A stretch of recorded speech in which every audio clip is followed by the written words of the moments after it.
Her apartment is spotless. Her skin is flawless. Her feed looks like a curated magazine spread.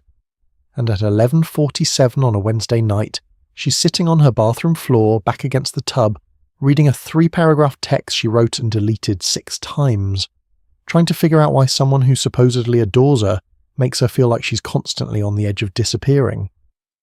From the outside, none of it makes sense. She has every social advantage a person could want. So why does her inner world feel like it's held together with tape and willpower?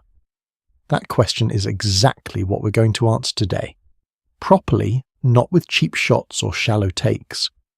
Welcome to Psyche Shift, where we go past the surface and into the psychology that actually explains human behavior. This channel exists for people who want real understanding, not sound bites. And today's topic demands exactly that. Now, the title is deliberately blunt, and I want to be equally direct about what this video is and isn't. We're not here to mock anyone, reduce anyone, or assign blame. What we're doing is examining a very specific set of psychological pressures that accumulate over a lifetime of being perceived as exceptionally physically attractive, and why those pressures quietly shape emotional patterns in ways that are almost never discussed honestly. Because here's the truth nobody says. The social experience of being extremely attractive is not the advantage it looks like from the outside, not psychologically, not developmentally, and once you understand why, the behaviors that seem confusing or irrational suddenly become completely traceable. Let's get into it. Imagine a girl, let's call her Serena, who grows up being called beautiful constantly, not once in a while, every single day. Family members, teachers, strangers, coaches. By age 12, she's already absorbed an unspoken lesson about how the world around her works. When she looks good, people respond warmly. When she doesn't perform beauty, the energy shifts. Most people look at that and think, lucky her. But pause on what's actually happening neurologically. The brain doesn't separate a slot machine payout from a human compliment. Both activate the same dopamine reward circuitry. And when a child's primary source of social reward is consistently tied to something external and physical, rather than to her character, her curiosity, her effort, or her ideas, her entire nervous system starts to build its sense of safety around external validation. Developmental psychologists call this contingent self-esteem. It means your sense of worth isn't something you carry internally. It's something you borrow from other people's reactions. It rises when the attention is high. It crashes when the room goes quiet. And the genuinely tricky part, when this pattern forms early enough, the person living inside it doesn't recognize it as fragility. It feels like confidence. It looks like confidence. Until the day the conditions change. A relationship hits a rough patch. The attention slows down. Someone she cared about stops responding. And the floor drops out completely. What looks like overreaction from the outside is actually the nervous system losing the only stability signal it ever learned to trust. Now, here's what most people get completely backwards about this. They assume that beautiful women receive so much validation that they must have an excess of self-worth. The research actually points in the opposite direction. Studies on appearance-based contingent self-esteem consistently show that individuals who rely heavily on physical attractiveness for their sense of value report higher rates of emotional instability, relationship anxiety, and fear of abandonment, not lower. The validation never fills the tank permanently. It only ever works temporarily. And so, the cycle continues. Always searching for the next dose of reassurance, never quite feeling settled. What actually breaks this pattern? Not more validation. That's the trap. The shift happens when someone starts building what researchers call intrinsic self-worth, identity anchored to things that belong entirely to you. How you treat people when nobody's watching, the discipline you keep in private, the values you hold even when it costs you. Those things don't evaporate when the compliments stop, but you have to choose to build them deliberately, because the world will never remind you to. Now let's talk about something that almost never gets named in conversations like this one: Ask an exceptionally attractive woman how many people in her life genuinely know her.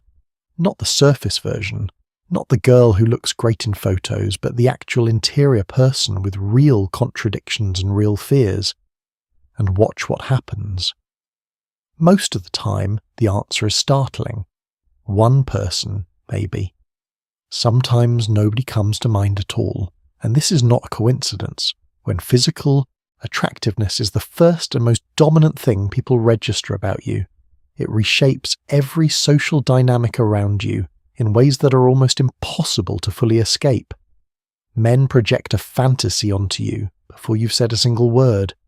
Women sometimes keep a careful distance, not out of cruelty but out of their own insecurities, and everyone on some level is responding to the image rather than the person underneath it. Over time, this creates a deeply strange social reality. You're perpetually surrounded by people and perpetually unseen. You have abundant access and almost no genuine intimacy. Picture someone like Marcus. Actually, let's flip the lens here. Picture Talia. Magnetic, funny, always the centre of every dinner party, the one everyone wants around. But the night after those gatherings, she's alone with thoughts she's never said out loud to anyone, wondering if any of those people would still show up if she wasn't entertaining, if she wasn't attractive, if she wasn't useful to the energy of the room. Every time she tried to show something real, a genuine fear, a moment of vulnerability, one of two things happened. Either people dismissed it, you're too beautiful to have real problems, or someone used it as a lever to get closer in ways that didn't feel safe. So she learned to keep the real stuff locked behind the performance. Smile, be warm, be the person people want at the table, but keep the interior life protected. And here's where this quietly turns dangerous. When someone spends years unable to access authentic connection, they stop believing they're capable of it. The loneliness gets reinterpreted not as a structural problem created by the environment, but as a personal defect. They start telling themselves, I'm too much for people, I'm too complicated.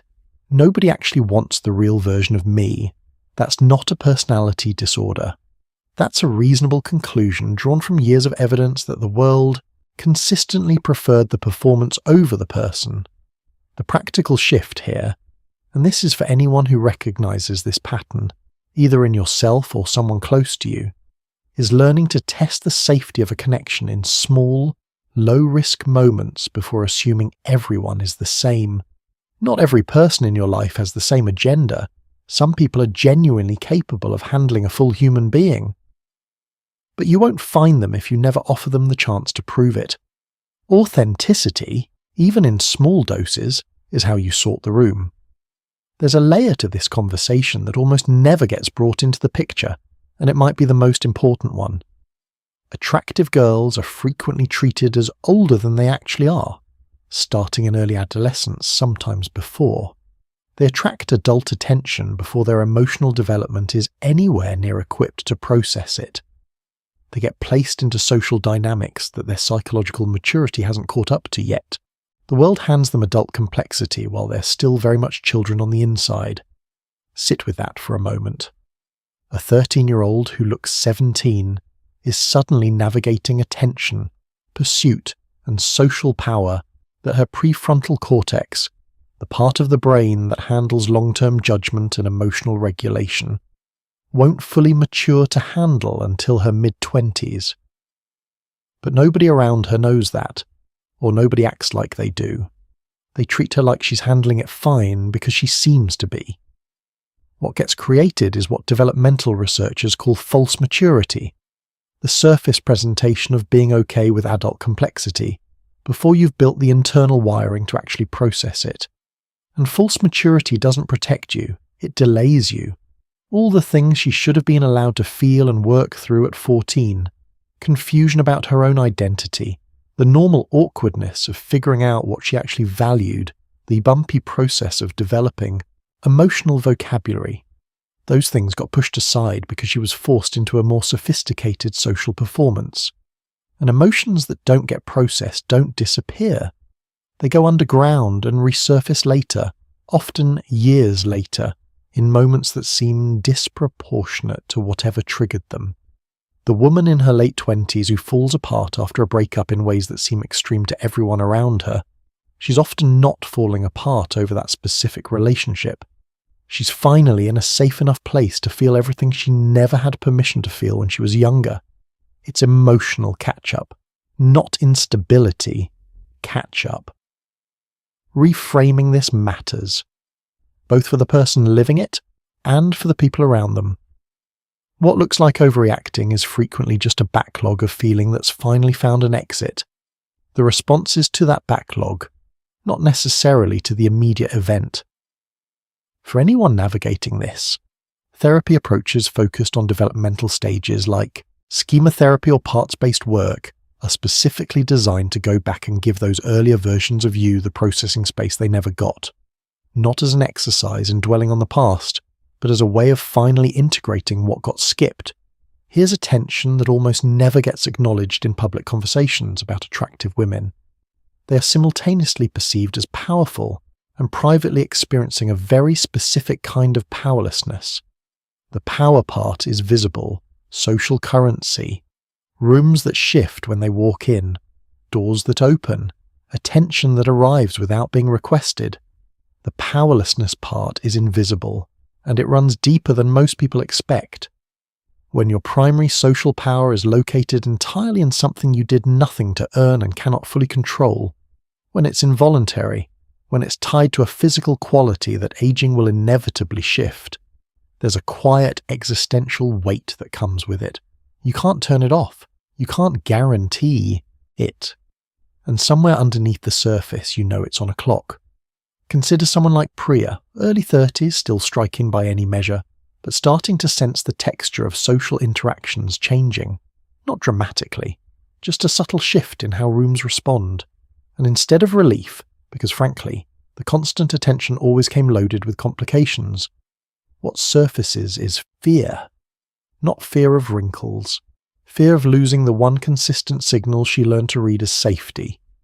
Psychologists describe this as identity foreclosure, when a person's sense of self gets so thoroughly locked into one dimension during a formative period that they never fully develop the others. And when that single dimension begins to shift, as it inevitably does, the whole psychological structure feels threatened. What makes this especially difficult to discuss is that our culture doesn't offer much compassion for it.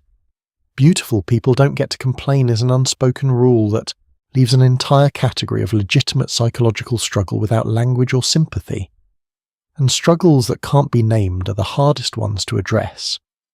The actual answer here, and it applies broadly, not just to this specific situation, is what you might call identity broadening. Not hustling to become more productive or find a new external badge to replace the old one, but genuinely asking, outside of how the world perceives you, who are you? What do you care about? What kind of person do you want to be in the decades ahead? What would you choose to invest in, even if nobody ever saw it? The women who carry themselves with the most genuine groundedness over time are almost always the ones who started building those inner anchors while they still had everything the external world rewards. They didn't wait until the external started to shift. They built in parallel. Everything we've covered so far connects directly to what probably brought a lot of you to this video, the relationship patterns. The behaviors that look chaotic from the outside, but once you understand the underlying architecture, follow a completely coherent internal logic. Notice how each piece connects. She gets attached quickly, because real intimacy has been scarce her entire life, and when someone finally seems to genuinely see her, not just the surface version, it feels like water after a long drought. She panics when she senses emotional distance, because her nervous system learned early that withdrawal of attention means withdrawal of worth. That's not irrationality. That's a conditioned survival response doing exactly what it was built to do. She sometimes behaves in ways that seem designed to test the relationship, because she needs to know whether you'll stay when she's not performing, when she's tired, or scared, or just ordinary. The testing isn't manipulation. It's information gathering from a person who has never had reliable data on whether she's lovable outside of her best presentation, and she sometimes gravitates toward emotionally unavailable partners, not because she lacks self-respect, but because the anxiety then relief cycle of a hot and cold dynamic recreates a nervous system pattern that her brain recognizes as familiar. Familiar doesn't mean healthy, but the brain often reads familiar as safe. None of these patterns are exclusive to attractive women, but the intensity and consistency of these dynamics gets amplified significantly when a social environment has been reinforcing the underlying wounds since childhood. The path forward is genuinely straightforward, even when it isn't easy. Name the specific pattern you're in, not as a judgment, just as an observation, the way you'd note a weather pattern without hating the rain. You cannot work on something you haven't clearly identified. Once it's named, you can start asking the right question. What does this pattern think it's protecting me from? Because every repeating emotional response started as a protection mechanism. Understanding what it was originally protecting allows you to decide whether you still need that protection or whether you've outgrown it. So let's return to where we started. That woman on the bathroom floor. The one who has everything and still feels like something fundamental is missing. She isn't broken. She isn't uniquely damaged. She isn't defined by the word in the title of this video. What she is, what many women in this situation are, is someone who was handed a social experience that looked like advantage, but carried hidden costs that nobody prepared her for, nobody acknowledged, and nobody gave her tools to navigate. An experience that conditioned her nervous system in specific ways, shaped her relationship with her own worth in specific ways, and left gaps in her development that the world moved too fast to let her fill. Understanding that doesn't excuse every harmful behavior. It doesn't mean accountability disappears, but it does mean that the behaviors that look like chaos make sense when you know where they came from.